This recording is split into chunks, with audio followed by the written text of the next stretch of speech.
दोस्तों स्वागत है आप लोग के बीच आरवीएस टीचिंग पे। आज आरवीएस टीचिंग पे आप लोग के बीच बायोलॉजी का एक महत्वपूर्ण 5 नंबर का क्वेश्चन लेके आए हैं। यानी कहने का मतलब आपको बार बार पूछा जाता है कृत्रिम वृक्क या डायलिसिस। तो मैं बता दूं कि मैं समझाने का प्रयास करूंगा। तब तक के लिए मैं बता दूं कि जो स्टूडेंट मेरे चैनल पे जुड़े हुए हैं और थोड़ा वीडियो देखते हैं छोड़ के चले जाते हैं, मैं उसके लिए बता दूं कि अगर आप अपने जिंदगी में कोई लक्ष्य नहीं रखे हुए हैं तो कोई लक्ष्य जरूर अवश्य रखें, क्योंकि आने वाला एग्जाम बहुत ही नजदीक है। दोस्तों कहा भी गया है, मंजिल उन्हें मिलती है जिनके सपनों में जान होता है। मंजिल उन्हें मिलती है जिनके सपनों में जान होता है। पंख से कुछ नहीं होता मेरे दोस्त, हौसलों से उड़ान होती है। तो मैं कहना चाहूंगा कि ये जो मेरा टॉपिक है, एक बार आप पूरा वीडियो को देखिए। मैं गारंटी देता हूं समझाने का कोशिश करूंगा, क्योंकि आप जानते हैं कि नहरों से होकर के नौका कभी पार नहीं होती, नहरों से होकर के नौका कभी पार नहीं होती और कोशिश करने वालों की कभी हार नहीं होती। बस एक बार मेरा पूरा वीडियो आप देखिए छोटू, आपको पढ़ाया गया होगा उत्सर्जन चैप्टर में धमनी और शिरा। धमनी के बारे में बताया गया होगा। धमनी की विशेषता में धमनी जो रक्त वाहिनियां हैं इनका रंग प्रायः लाल होता है, लेकिन शिरा जो रक्त वाहिनियां हैं इनका रंग कैसा होता है? काला। यानी इसे हम मतलब रहता है काला लेकिन दिखाई देता है हमें बाहर से ब्लू। तो आपको मैं बता दूं कि सबसे पहले क्वेश्चन कह रहा है डायलिसिस क्या है, या कृत्रिम वृक्क क्या है, या अपोहन क्या है। ध्यान से समझिएगा। अगर बात किया जाए तो बोला जाता है कृत्रिम। कृत्रिम कहने का मतलब होता है मानव निर्मित, और कह रहा है वृक्क। वृक्क मतलब होता है किडनी। तो कोई पूछे कृत्रिम वृक्क क्या है, तब बोलिएगा कभी कभी, हर हमेशा नहीं, कभी कभी अचानक अत्यधिक रक्तदाब, मधुमेह या विशेष परिस्थिति में मानव का वृक्क क्षतिग्रस्त हो जाता है। ध्यान दीजिएगा, कभी कभी अत्यधिक रक्तदाब या अत्यधिक मधुमेह या किसी कारण से मानव का वृक्क क्षतिग्रस्त हो जाता है और काम करना बंद कर देता है। ऐसी स्थिति में वृक्क का कार्य एक मशीन के द्वारा कराया जाता है। यानी कहने का मतलब हम जानते हैं कि मानव के शरीर के अंदर रक्त का छानने का काम कौन करता है? वृक्क।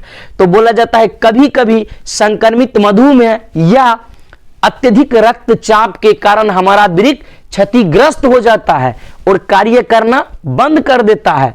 ऐसी स्थिति में वृक्क का कार्य जिस मशीन के द्वारा कराया जाता है उसे हम कृत्रिम वृक्क कहते हैं। और कृत्रिम वृक्क के द्वारा रक्त को छानने की प्रक्रिया डायलिसिस कहलाती है। सिंपल सा क्वेश्चन है। अब कह रहा है क्रिया विधि। तो आप जानते हैं धमनी में शुद्ध रक्त बहता है और शिरा में क्या बहता है? अशुद्ध रक्त। तो सबसे पहले बोलिएगा कि रोगी व्यक्तियों के शरीर से, किससे? रोगी व्यक्तियों के शरीर के रुधिर वाहिनी शिरा से, किससे? शिरा से रक्त को लेते हैं। किसको लेते हैं? रक्त को लेते हैं।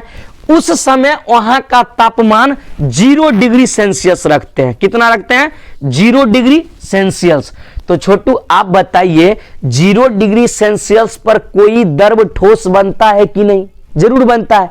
लेकिन यहां पे 0 डिग्री सेल्सियस जो रख रहा है, तो 0 डिग्री सेल्सियस पर तो द्रव ठोस में बदलेगा। इसको ठोस में न बदले, इसके लिए यहां पर विशेष नलिका में निडल की सहायता से, यानी सुई की सहायता से या इंजेक्शन की सहायता से उसमें प्रतिस्पंदक मिला दिया जाता है। क्या मिला दिए जाते हैं? प्रतिस्पंदक, ताकि रक्त गाढ़ा न हो, मतलब रक्त ठोस न हो, वह दर भी रहे 0 डिग्री सेल्सियस पर। उसके बाद रक्त को आगे लाया जाता है और एक विशेष थैली डायलाइजर में भेजा जाता है। इसका नाम है छोटू डायलाइजर। क्या नाम है? डायलाइजर। जब अशुद्ध रक्त को डायलाइजर में भेजा जाता है तो डायलाइजर में डायलाइसिस फ्लूइड नामक तरल पदार्थ भरे रहते हैं।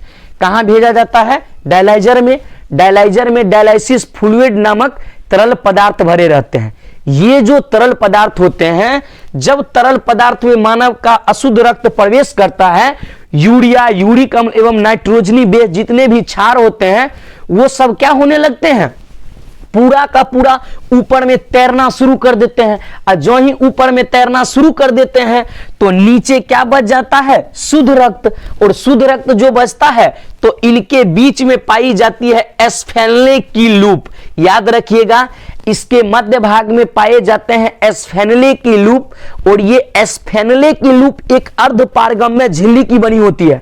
और आप जानते हैं अर्धपारगम्य झिल्ली वैसी झिल्ली को कहा जाता है जो कि उपयोगी पदार्थ को अंदर आने देता है और अनुपयोगी पदार्थ को बाहर निकालता है। तो छोटू ध्यान दीजिएगा, यहां पे बोला जा रहा है अर्धपारगम्य झिल्ली एस्फेनले की लूप बनी होती है अर्धपारगम्य झिल्ली की।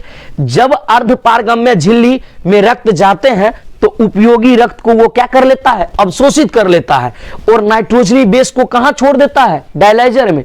जो ही उपयोगी रक्त को इसमें जमा करता है तो यहां के ऊपर के भाग से रक्त को क्या कर दिया जाता है? पंप कर दिया जाता है।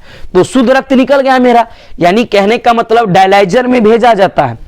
और डायलाइजर में भेजने के बाद डायलाइजर में डायलाइसिस फ्लूइड नामक तरल पदार्थ भरे रहते हैं। और ये जो तरल पदार्थ होते हैं उसमें जब अशुद्ध रक्त जाता है तो वहां से नाइट्रोजन, नाइट्रोजनी बेस एवं यूरिया, यूरिक अम्ल जैसे जितने भी अम्ल होते हैं वह सब क्या करना शुरू कर देते हैं? तैरना शुरू कर देते हैं। जो ही तैरना शुरू करते हैं तो इसके ऊपर एस्फेनले की लूप पाई जाती है। और एस्फेनले की लूप क्या कर देती है? इसमें से शुद्ध रक्त को ऊपर भेजती है।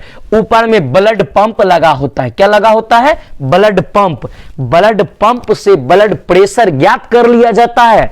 यानी मानव का रक्तदाब कितना है? 120/80। तो रक्त दाब जब पता कर लिया जाता है, जब पूरा का पूरा रक्त दाब पता हो जाता है, तब उसको क्या कर दिया जाता है? धमनी के द्वारा पुनः शरीर में चढ़ा दिया जाता है। इस प्रकार अपोहन की प्रक्रिया पूर्ण हो जाती है। यही था छोटू आपका 5 नंबर का क्वेश्चन। आपके लिए मैं 2 लाइन बोलना चाहूंगा। जिंदगी में कभी उदास ना होना, चाहे कितनी भी परिस्थिति आ जाए छोटू, जिंदगी में कभी उदास ना होना, कभी किसी बात पर निराश ना होना। चाहे कितना कयामत आ जाए, चाहे तूफान आ जाए, जिंदगी में कभी उदास ना होना, कभी किसी बात पर निराश ना होना। ये जिंदगी एक संघर्ष है। ये जिंदगी एक संघर्ष है। ये हर हमेशा चलती रहेगी। ये जिंदगी एक संघर्ष है। ये हर हमेशा चलती रहेगी। कभी अपने जीवन के अंदाज को न खोने देना। चाहे आप किसी भी हाल में हो, लेकिन अपने जीवन के अंदाज को कभी नहीं खोने देना। तो छोटू मिलते हैं नेक्स्ट वीडियो में। तब तक के लिए tata bye bye, good night.